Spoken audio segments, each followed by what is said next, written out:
If your dream only includes you, it's too small. These words by Ava DuVernay are what I lead by and what inspire me to dedicate myself to my community and work towards a better future. Raise your hand if you've ever felt like an imposter, like a fraud, maybe that you don't belong. Yeah, I see some hands here and there. Thank you. So I'm going to lead a little exercise here to give a shout out to the imposter syndrome. Please repeat after me. I'm not an imposter. I deserve to be here. I'm good at what I do. I deserve to take up space. And I will take up space. Thank you so much for participating. So I first felt like an imposter when I first entered university, as I had no idea how to navigate the system. Even now that I'm graduating, I didn't realize that I was struggling so much was not because I was an imposter or that I was incompetent. It was because I lacked access to resources. It's because I am a first-generation student, meaning that my parents did not attend a post-secondary institution in Canada. Realizing the existence of that label, first generation, gave me incredible validation. So I ended up doing some personal research and realized that there's actually a lot of resources out there for first-generation students. But I also found that most of them are in the United States. And out of the ones that do exist, most are for students already in post-secondary. I couldn't find anything that currently exists in Canada that bridges that gap and facilitates that transition for first-generation students from high school to university. Nothing that reaches out to them early on in high school and tells them that they matter, that they have the potential, and that they can also achieve higher education. A lot of times, students don't end up pursuing higher education at all because they're made to believe that they lack the potential. So this led me to found First Generations Organization, or OneGo. OneGo provides access to resources to high school students with their transition to university.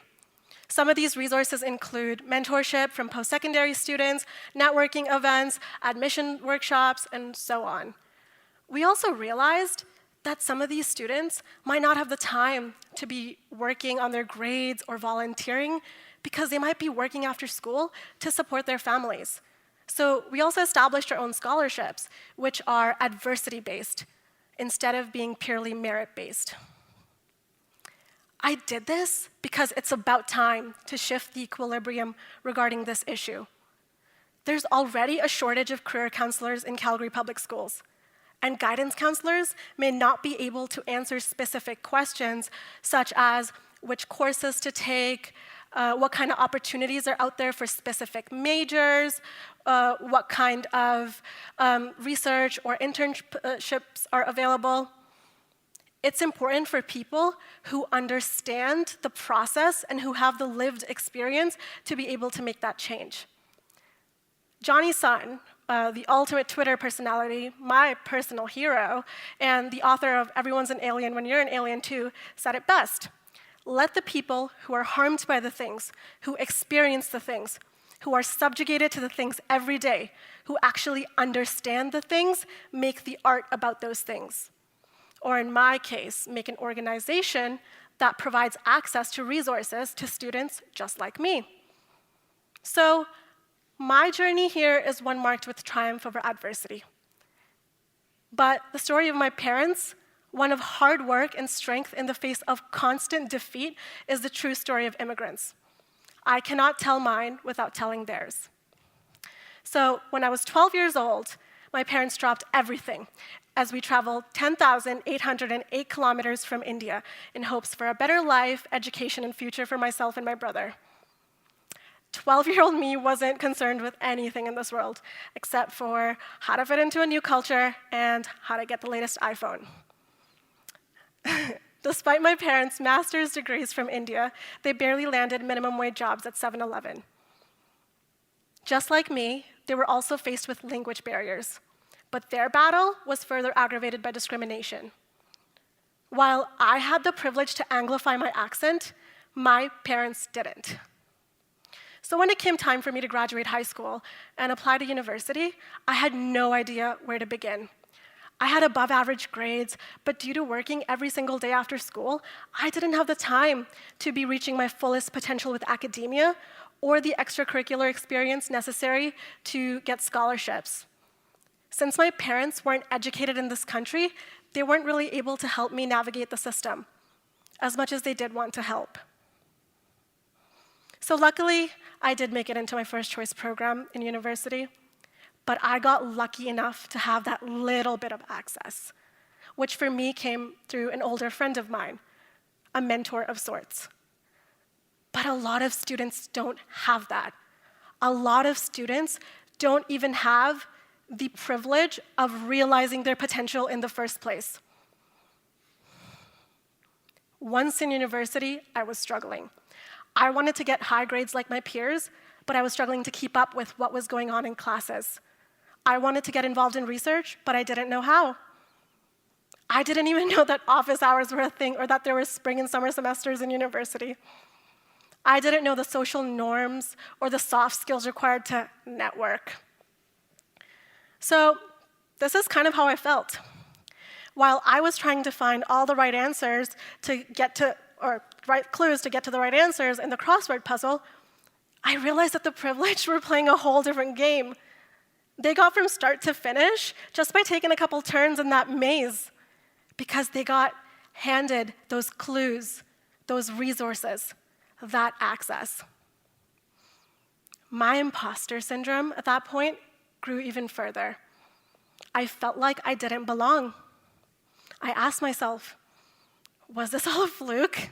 I can't relate to any of the kids here. So my imposter syndrome led me to found First Generations organization. But it also helped me realize and identify my purpose to remove these barriers, to take luck and privilege out of the equation and make sure to provide people with all the amazing resources out there. And I realized that this is actually a recurring theme, the common denominator, accessibility. There's enough clean water in the world, but there's a lack of access for people in Flint, Michigan, or in Tanzania. There's enough food in the world, but there's a lack of access for Syrian refugees. There are enough resources for education, but there's a lack of access for immigrants, refugees, or even indigenous peoples right here in Canada. So, how do I do this? How do I remove these barriers and increase access, and not just educational access? While searching for answers, along with my experience with First Generations organization, I came across a little concept known as social innovation, which is to meet social needs in a better way than existing solutions.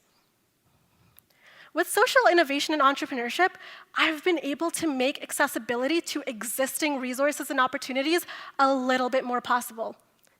For example, with OneGo, a student in our mentorship program who's also in the foster care system would have lost their opportunity to attend university just because their social worker forgot to pay their registration fee. They didn't know that you can just get that waived. They didn't know that that was an option for them.